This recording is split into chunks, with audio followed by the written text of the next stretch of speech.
Este programa es presentado por Diario La Voz, un suceso nacional. El Espectador de Caracas. 800 Noticias. Forum Supermayorista. Compra más, ahorra más. Romanos Food. Bienvenidos a Conversando con Emilio. Quedan solo 10 días para que los cambios en las candidaturas presidenciales se puedan hacer. Eso deja a la plataforma unitaria, a la oposición o a un sector de la oposición en unas condiciones difíciles, por decirlo menos. Para conversar de eso y mucho más, hoy tenemos a Iris de Franca. Iris es dirigente política nacional y además es presidenta de la Fundación Más Iguales, a quienes hemos querido invitar, Iris, en tu condición de mujer también, porque bueno, hemos tenido muchas entrevistas, pero hemos tenido pocas entrevistas con mujeres y las mujeres siempre tienen una percepción distinta. Así es. Así que bueno, bienvenida. Y dime cómo estás viendo tú, gracias. para darle en términos generales contexto a esta conversación, cómo ves tú la situación a solo 10 días de que se puedan producir esos cambios. Mira, lo primero, Emilio, agradecerte el espacio y, como dices, agradecer también, además, que tengas esta visión de darle a las mujeres venezolanas una ventanita, sobre todo a las mujeres que hacemos política, porque estamos en una circunstancia en donde la política se ha machificado, digamos, en Venezuela. Entonces, muchísimas gracias. El tema de las candidaturas sin duda es muy preocupante, ¿no? Tenemos 13 candidatos inscritos, de los cuales pues 12 son candidatas de la oposición. Para la oposición es fundamental llegar a un acuerdo que reduzca un poco esas opciones candidaturales, pensando pues por supuesto en ganar, ¿no? Si es lo que estamos pensando, por lo menos yo, que tengo 21 años haciendo la oposición al gobierno, estoy pensando precisamente construir una opción ganadora en una opción que pueda derrotar a Maduro. ¿Y se puede construir una opción ganadora en 10 días? Yo creo que sí es posible. Lo primero que hay es que tener la voluntad política para hablar, ¿no? Recordemos que, digamos, hay como que 2 etapas de este proceso electoral. Estos 10 días son para que se hagan cambios y sustituciones en las tarjetas electorales que puedan verse reflejadas en el tarjetón. Que al final quedó como solo con las personas inscritas. Solamente con las personas inscritas. Eso, digamos, eso tienen 2 elecciones aplicando, los del Consejo Nacional Electoral, también se aplicó en el año 2021. La ley no establece una prohibición para ello, pero tampoco establece de forma clara que sea así. De hecho, la ley establece un lapso para sustitución, establece un lapso para cambios con reflejos en el tarjetón y un lapso para cambios sin reflejo en el tarjetón. Estas 2 primeras etapas establecidas en la herramienta legislativa, pues el Consejo Nacional Electoral, por vía de reglamento y por vía de resolución, lo ha resumido en una sola etapa, que es la que estamos viendo hoy, que es, bueno, de aquí al próximo 20 tenemos para hacer sustituciones que sean reflejadas en el tarjetón. Esto que, bueno, que en la tarjeta electoral tú puedas tener que la cara y la foto de la persona que tú veas es el que tú estás votando. El que tú estás votando. Ahora, a partir de allí, a la oposición se le puede, digamos, poner la cosa difícil, porque si bien pueden hacer unos cambios hasta 10 días antes del proceso electoral, estos cambios no van a salir reflejados en el tarjetón. Sí. Y bueno, los que hacemos política desde hace algún tiempo sabemos que cuando no se hacen esos cambios reflejados en el tarjetón, después las negociaciones se vuelven muy difíciles, porque tú empiezas con el debate como que, bueno, a mí como partido político, ¿qué tanto me conviene apoyarte si tu cara y tu nombre no va a salir en mi tarjeta? Entonces mi tarjeta no va a crecer en votos. No, y para el mismo elector, mira, vota por Pedro donde dice Juan. Exactamente, entonces pues crea confusión. La economía del voto le obliga a los partidos políticos a empezar a generar algunos acuerdos en estos próximos 10 días. ¿Estamos cerca? ¿Estamos lejos de eso? Yo hoy lo veo lejos. No siento voluntad política por parte de muchos de los actores a que esas conversaciones se den. Pero bueno, también sabemos que como buenos venezolanos siempre dejamos todo para última hora. Ahora, ¿cómo ves tú? Vamos a poner el nombre y apellido aquí a las cosas. Ahí, María Corina Machado, pues inhabilitada, definitivamente no va a ser candidata. Ella postula a Corina Yoris. Corina Yoris no le dio la gana al gobierno de que se inscribiera, porque no vi argumentos legales para hacerlo, pero el hecho es que no se inscribió, injustamente, pero no se inscribió. Entonces deja Manuel Rosales inscrito por la tarjeta de Un Nuevo Tiempo y Fuerza Vecinal, Edmundo inscrito por la tarjeta de la MUD, ¿tú ves que la posibilidad de que María Corina apoyase a Manuel Rosales y se convirtiera Manuel Rosales en la candidatura unitaria, porque no hay posibilidad de una candidatura única, no se vislumbra, o ves a María Corina buscando hacia cualquiera otro de los candidatos, por ejemplo, porque lo he escuchado, Enrique Márquez? Mira, yo hoy no veo a María Corina apoyando a nadie, esa es la verdad, ¿no? Yo siempre he dicho y en múltiples ocasiones me he solidarizado con ella porque además es mujer, cuando ha sufrido agresiones, cuando sufrió su inhabilitación, yo estoy consciente de las injusticias a las que ha sido sometida, pero bueno, el realismo es que eso es lo que tenemos en la mesa, ¿no? Servido. Y creo que los políticos debemos dejarnos de utopías, de sueños, de nosotros lo vamos a lograr y estar prometiendo cosas que no podemos cumplir. La demagogia nos ha traído muchas cosas malas para la clase política y para el país. El realismo es que hoy todas las candidaturas son hombres, algunos con más pasado que futuro, la verdad debo decirlo, algunos que para mí no representan lo que el país quiere hoy, por más de que sean amigos, por más de que yo les admire su carrera política, de muchos de ellos incluso he aprendido muchísimo, pero pues representan el pasado, representan incluso el fracaso de la oposición. La mayoría de los que están allí representan los 25 años que el gobierno ha reinado sobre una oposición dividida, sin estrategia, con una oposición que no ha sabido cómo capitalizar el descontento de la gente en el gobierno. Entonces, el escenario que veo hoy con respecto a María Corina es que María Corina está viendo lo mismo lo que te estoy diciendo yo y lo mismo que están viendo muchísimos los venezolanos. Bueno, en esa clase política, en esos 12 candidatos opositores, al menos 10 de ellos o 9 de ellos representan pues lo que ninguno de los venezolanos queremos. Y María Corina Machado tenía un discurso a favor de un cambio, de una renovación política, que fue lo que le generó realmente el capital político a María Corina.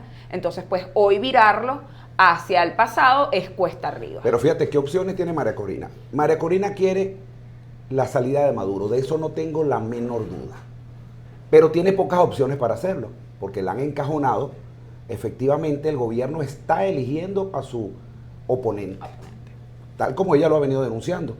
Pero ella ha venido diciendo, si el gobierno elige al oponente, esas no son elecciones.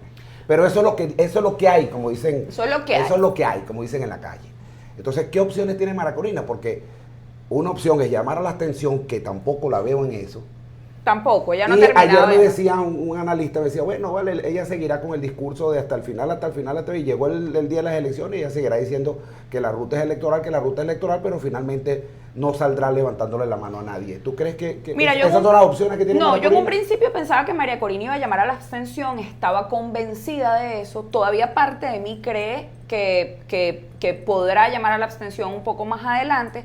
Sin embargo, las últimas semanas yo he visto, digamos, creo que si hubiese querido llamar a la abstención, el momento o la mesa estaba servida para hacerlo precisamente cuando le rechazaron la inscripción de Corina Lloris. O sea, ese era el escenario perfecto para decir, no vamos porque miren las condiciones, el gobierno está eligiendo el contendor, esto no son elecciones, y pues llamar al desconocimiento. Cuando eso no pasó, yo dudé. Yo dije, bueno, quizás hay algo que pueda estar pasando más adelante. He visto a dos candidatos, a Antonio Ecarri y a Enrique Márquez, tender puentes públicos para María Corina. Decirle, a ambos los he visto decir, María Corina, mira, aquí hay espacio para tu gobierno, para que tu gobiernes con nosotros. A ambos los he visto decir, pues quiero conversar con María Corina, estoy dispuesto a conversar con María Corina. Yo creo que ese escenario es interesante. Yo no sé a ciencia cierta si esas conversaciones se están dando en privado o no. Si se están dando, veo un futuro prometedor a eso, porque digamos, casualmente, esos son dos candidatos que yo reconozco que representan más el futuro que el pasado. Son dos candidatos que no han llamado a la abstención. ¿Y tú ves a Ecarri con las posibilidades de obtener el consenso de la plataforma y de María Corina? Mira, yo creo que en estos momentos, Emilio, lo más importante no es el consenso de los partidos políticos, porque creo que eso no va a existir. Yo estoy convencida que un consenso de partidos políticos no va a existir. Yo creo que ahorita lo importante es el consenso de la gente, es decir, la construcción de una candidatura que sea realmente una opción electoral para enfrentarse con Maduro. Y eso va más allá de los partidos políticos. No se Pero trata la gente- solamente de sentarnos Sí. hoy, bueno, decir, mira, vamos a apoyar todos a este y mañana vemos. Porque es que te repito, creo que eso hoy no es un escenario posible. Pero ahí tendría que la gente percibir, es un tema de percepción, Erika. Es un tema de percepción. Que la gente perciba quién es el candidato con la mejor opción para ganarle a Maduro. Y para Y eso... yo no veo que en este momento, tal cual como está planteado el escenario, de esos candidatos haya uno que la gente diga, bueno, pase lo que pase, es este.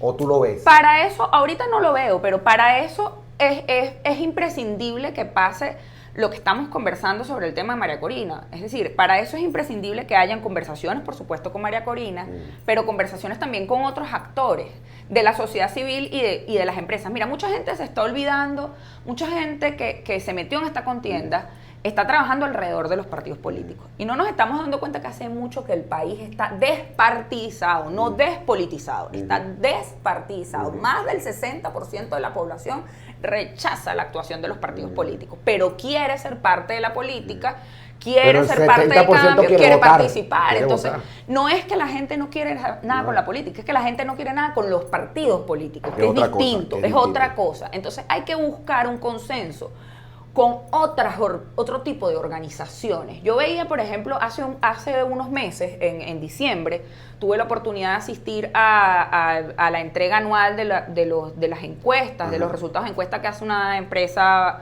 de jóvenes que se llama Equilibrium Sende, y ellos hablaban sobre las otras formas de participación política que tenía la población, ¿no? Y nos enseñaban cómo ha incrementado la participación de los ciudadanos y las ciudadanas en las organizaciones de la sociedad civil, en las organizaciones vecinales, en los gremios, en los sindicatos. Esa participación ha aumentado. Entonces yo creo que los partidos, los candidatos presidenciales, más allá de estar buscando el consenso de los partidos políticos, deben estar buscando reconectar con toda esa parte de la población en otros tipos de organizaciones que están trabajando, que ya tienen un trabajo hecho, que ya tienen una población, digamos, a su alrededor, para conectar y lograr, digamos, convertirse en esa opción ganadora.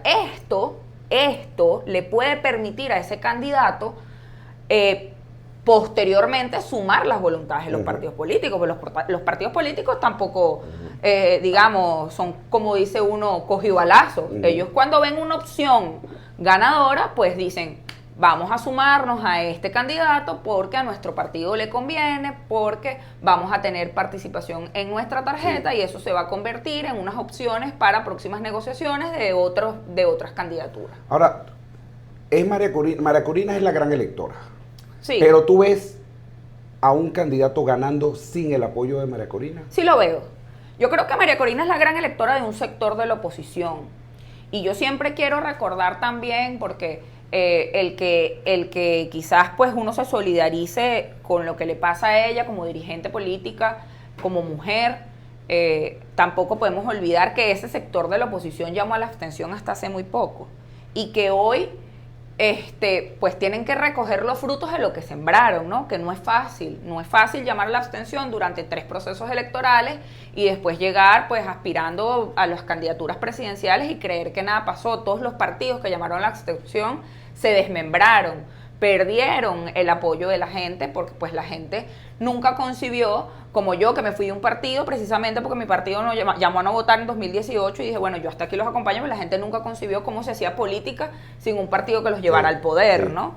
Y eso representa a María Corina. Entonces, por eso sí es una gran electora, pero dentro de un sector de la oposición. O sea, ella es la gran electora del sector que había llamado a la abstención, del sector que había llamado también a las sanciones, y que vio en la salida insurreccional, por un momento, ellos vieron como que una posibilidad de cambio. Efectivamente, como muchos de nosotros lo dijimos, esa no era la vía, y el camino nos dio la razón. Hoy en día muchos de ellos han retomado la vía electoral y se han dado cuenta de que esa no era la salida. La salida electoral. Pero hay otro sector de la oposición, Emilio, que todavía no tiene un referente, que todavía no tiene un gran elector, que es este sector del centro, este sector que se quedó dentro de la contienda electoral, que fue a elecciones en el año 2018 a escoger concejales y concejalas, que fue en el año 2018 también a las presidenciales, que en el año 2020 fue a la elección de la Asamblea Nacional, y que hoy representan 20 diputados dentro de la Asamblea Nacional, nuestros únicos 20 diputados opositores,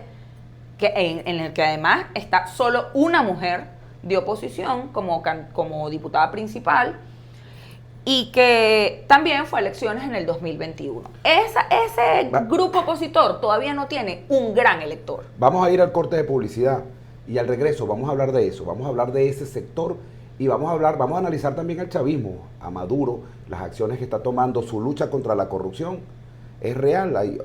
Ayer presentaron a El Aizaimi, que bueno, todo el mundo decía que estaba fuera del país en los corrillos políticos, y mira, ayer lo presentaron al Ministerio Público. Vamos a ir a un corte de publicidad y al regreso más de Conversando con Emilio, hoy con Iris de Franca. Ella es dirigente política nacional y presidenta de la Fundación Más Iguales. Ya regresamos. A pesar de la crisis, el diario La Voz cumple su compromiso de informar con imparcialidad y valentía. El impreso, la versión digital y nuestras redes sociales te conectan oportunamente con el acontecer nacional e internacional. Diario La Voz, un periódico para la Venezuela de hoy. Diario La Voz, un suceso nacional. Estamos de regreso conversando con Emilio, hoy con Iris de Franca, dirigente política nacional. Iris, y analizamos muy bien ese sector de la oposición, pero todavía nos queda analizar jugadores de este partido, por decirlo de alguna forma. La Alianza Democrática. La Alianza Democrática no está funcionando como tal. Copey lanzó a Juan Carlos Alvarado, AD lanzó a Luis Martínez, Bertucci se lanzó, en fin, pareciera que todos los partidos, Cambiemos, Avanzada, postularon Ecarri y Lápiz, a esos 3 partidos ahí funcionando, pero pareciera que no hay intenciones de generar un solo candidato de ese grupo, con lo cual por supuesto cobrarían muchísimo más. ¿Cómo ves tú, cuál es tu análisis de ese sector? Sí, justamente lo que te decía en el corte anterior, Emilio, digamos, ciertamente María Corina es el gran elector del sector radical, por así decirlo, de la oposición, pero este sector del centro está como acéfalo de un liderazgo, digamos, que lo represente a todo, ¿no? La Alianza Democrática funciona todavía en temas estrictamente legislativos porque hacen vida dentro de la Asamblea Nacional y pues tienen una fracción parlamentaria opositora dentro de la Asamblea de 20 diputados principales y varios diputados suplentes incorporados en las comisiones, y pues esa dinámica los obliga como a ponerse de acuerdo y a estar siempre hablando en lo interno de la Asamblea Nacional. Pero aguas afuera se ha hecho muy difícil concretar una estrategia o una herramienta para ponerse de acuerdo en torno a los temas candidaturales. Allí se han hecho esfuerzos, y me consta que han hecho esfuerzos muchísimos de los que operan dentro de esa plataforma política. Yo creo que el esfuerzo más notable siempre lo hace Timoteo Zambrano en tratar de generar acuerdos a lo interno. Sin embargo, ha sido imposible, y ha sido imposible además porque tú tienes realidades dentro de esa plataforma muy particulares. Tú tienes 2 partidos que fueron judicializados en el pasado, que son 2 partidos históricos, como son Copey y Acción Democrática, que están obligados a hacer un trabajo en pro del crecimiento propio y de la recuperación de su militancia y su dirigencia.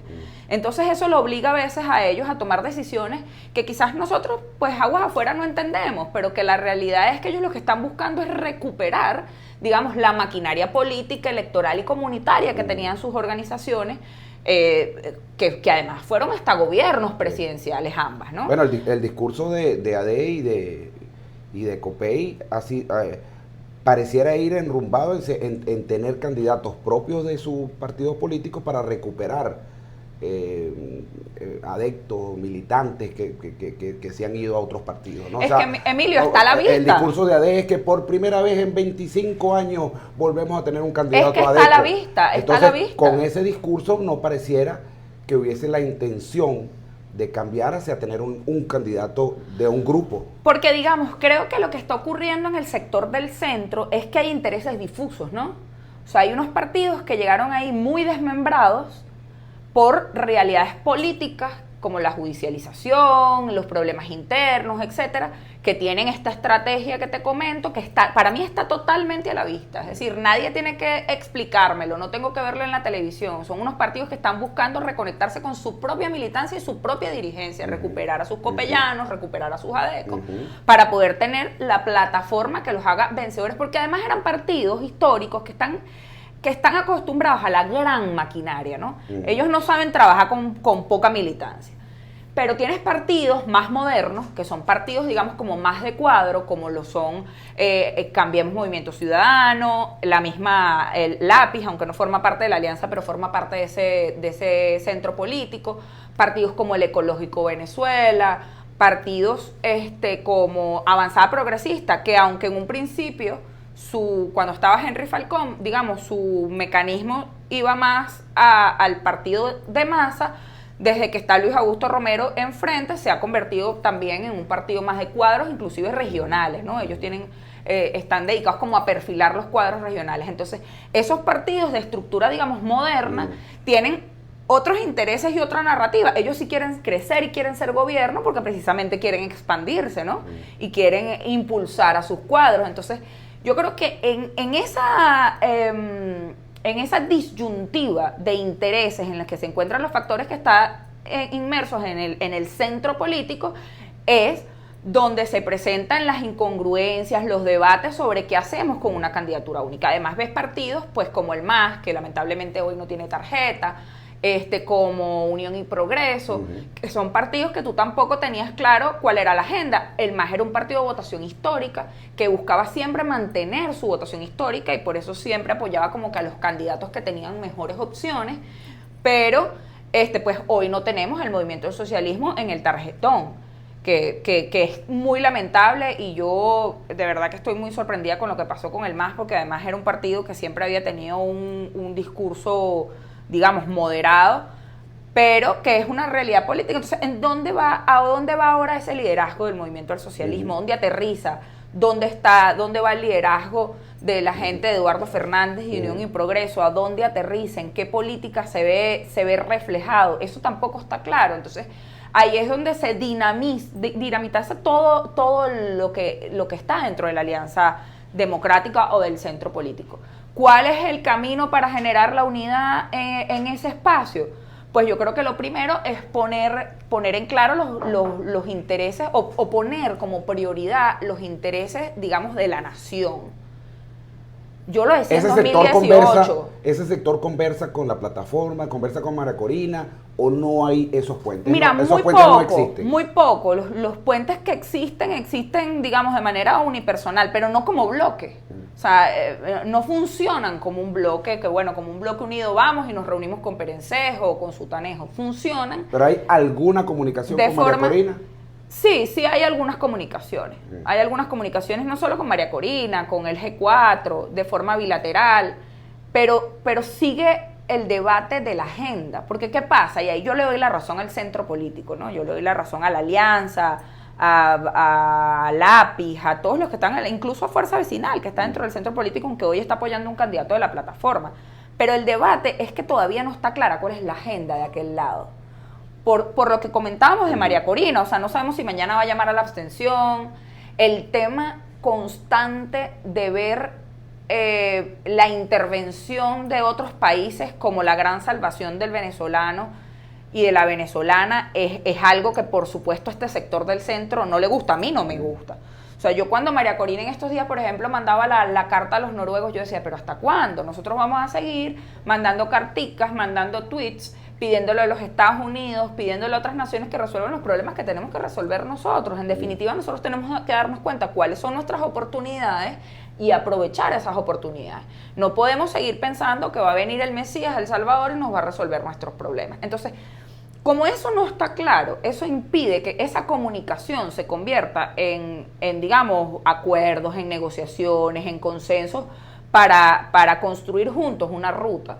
Porque si tú no sabes cuál es la agenda de tu compañero, pues difícilmente te unificas con él para algo, ¿no? Sí. Entonces, yo creo que en la medida en la que la agenda de esta plataforma unitaria de María Corina se esclarezca, En la medida que eso ocurra, el centro político, la Alianza Democrática, el lápiz, va a poder ir acercándose de verdad a ellos. Pero mientras esa agenda no esté clara, va a ser muy difícil que se den esos acercamientos. ¿Cómo ves? Hay bisagras, ¿no? También. Creo que hay candidaturas bisagras. Yo veo el lápiz con Ecarri, es una candidatura bisagra.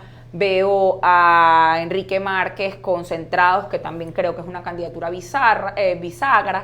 Veo quizás al Conde del Guácharo, aunque la candidatura del Conde todavía como que para mí tiene algunos matices, porque no lo veo haciendo campaña, pero en un principio lo que él planteaba también lo veía como una candidatura que podía ser bisagra entre un sector de la oposición y otro. Pero eso requiere de voluntad política. ¿Cómo ves a Maduro en todo esto? El accionar de Maduro y las posibilidades de que Maduro, a pesar de tener el 80% en contra, gane las elecciones. Mira, Maduro ha sido un candidato que entra al ring bien debilitado, ¿no? Maduro tiene rechazo interno y externo, o sea, no solamente lo rechaza la gente que se opone a él, sino que dentro de su partido hay muchísimo rechazo a su trabajo, a su gestión, incluso a que pueda ser él el que garantice, digamos, que sobreviva la revolución, porque todos ven pues la cantidad de rechazo que tiene y dicen, bueno, si nosotros perdemos con este señor, pues perdemos el poder después de 25 años. Y además eso es una cruz para Maduro, porque Chávez se fue digamos, murió invicto. Chávez no perdió una elección, una enmienda constitucional, pero una elección de candidatura no perdió ninguna. Se fue invicto. Entonces, claro, el chavismo, digamos, a lo interno empieza a hacer control, ¿no? Bueno, con Chávez nos iba muy bien, entonces con él con Maduro tenemos todas las opciones de perder, en gran parte porque creo que Maduro ha virado la política del chavismo, ¿no? Yo hoy, y quizás a algunos chavistas no les gustará lo que voy a decir, pero para mí hoy Maduro no representa al chavismo originario, el chavismo que es, las medidas económicas de Maduro son más de derecha que de izquierda, por ejemplo. El tema de la dolarización, el tema de cómo ha manejado la crisis económica, son medidas que son más de derecha e izquierda. Además, cómo ha reducido el gasto público y cómo ha minimizado la inversión en lo social, en lo educativo, que era algo que para Chávez era prioridad, también pues se enfrenta a la dinámica de si Maduro en verdad representa lo que era el chavismo originalmente. Entonces creo que ahí es donde él también ha mermado. Fíjate que la última votación de Maduro fueron 3 millones de votos. Y tiene 2 votaciones manteniendo esos milloncitos de votos. O sea, quiere decir que ella tiene como un techo político. Ahora, las probabilidades de triunfo de Maduro dependen básicamente de la oposición. O sea, básicamente de la oposición. Maduro gana si la oposición no genera un proyecto político que sea una opción real para los ciudadanos. Si la oposición se pone de acuerdo, genera un proyecto político, Maduro pierde. Y pierde por mucho. Pierde porque además la gente ya el cuentico contra la corrupción nadie se lo cree, Emilio. Esa es la verdad, o sea, la foto que hoy circula en todos los periódicos. Esto es una noticia importante en la lucha contra la corrupción, el Alzheimer presentado en el Ministerio Público. Mira, sí, aquí todo el mundo, y yo me incluyo dentro de las personas que pensamos que el Alzheimer no estaba aquí, que el Alzheimer pues ya se había ido. Son meses desde que se habló de la detención del Alzheimer, meses, y nunca se le vio la cara. Ayer lo presenta en el Ministerio Público. ¿Eso no es una lucha genuina contra la corrupción? Sí, digamos, efectivamente, en los últimos meses ha habido por parte del Ministerio Público, no solo a altas escalas, también a bajas. Yo veo semanalmente algunas noticias del fiscal general con el caso de fiscales, jueces, funcionarios policiales que se han prestado para la corrupción y hoy tienen procedimiento y han sido destituidos. Ahora bien, Emilio, eso es un pequeño porcentaje de todo lo que ha pasado en estos 25 años. A mí no me van a decir que Tarek robó más o menos que Rafael Ramírez, que está afuera, que decidieron mandarlo por una embajada en vez de abrirle una investigación. o Luis Ortega, que también estaba inmersa en cualquier cantidad de casos, y ahora, incluso con el caso famoso de Cancerbero, pues se dieron cuenta que la fiscal había estado involucrada en toda esta trama y que sabía todo lo que estaba ocurriendo con los fiscales que estaban pidiendo dinero para hacerse los locos con ese caso. Entonces, o sea, la trama de corrupción tiene 25 años y han desfalcado al país. Y esta aprehensión de la ISAMI no va a tapar eso, porque es que ya la gente está tan cansada. Yo sé que de repente ahorita en elecciones muchos dirigentes del chavismo utilizarán esto para decir, no, Maduro lo está haciendo bien, Maduro está castigando la corrupción, venga de donde venga, pero no es así. Y la gente lo vive todos los días, porque la gente en sus alcaldías, cuando la gente tiene un procedimiento judicial, la gente ve la corrupción de primera mano, ve cómo te piden vacuna, ve cómo te pide el juez, ve cómo te pide el alcalde, ve cómo te pide... Entonces saben que la corrupción está, digamos, adueñada de todos los poderes públicos en todos los niveles y que no un solo preso no va a destruir todo este sistema corrupto que hay. La gente quiere un cambio y esa es la única opción que la gente ve, un cambio de gobierno. No les basta un preso, no les basta un pequeño triunfo del chavismo. El chavismo, por supuesto, y Maduro, por supuesto, va a estar obligado ahorita a ser, bueno, el mejor presidente. Él va a meter preso a gente, va a tener chivitos expiatorios, él va a hacer todo lo que haría cualquier persona en su lugar para ganar. Se va a acercar a los movimientos sociales, va a hacer una campaña al lado de la gente, pero ya la gente, el ciudadano común, ese 60 y pico %, no se lo cree, Emilio. No se lo cree porque la gente sabe que esto es más de lo mismo. Y por eso es que tú ves esas ganas de cambio tan grandes. Por eso fue que la plataforma unitaria tuvo esas primarias con tanta participación.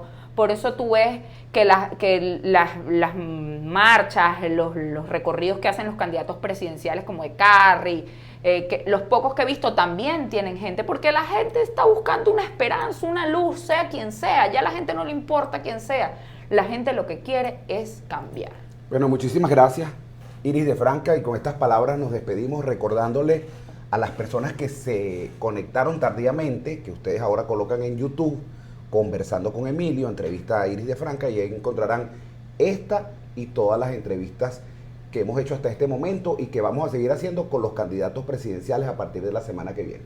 Muchísimas gracias y será hasta otra oportunidad que estemos conversando con Emilio. Chao, chao.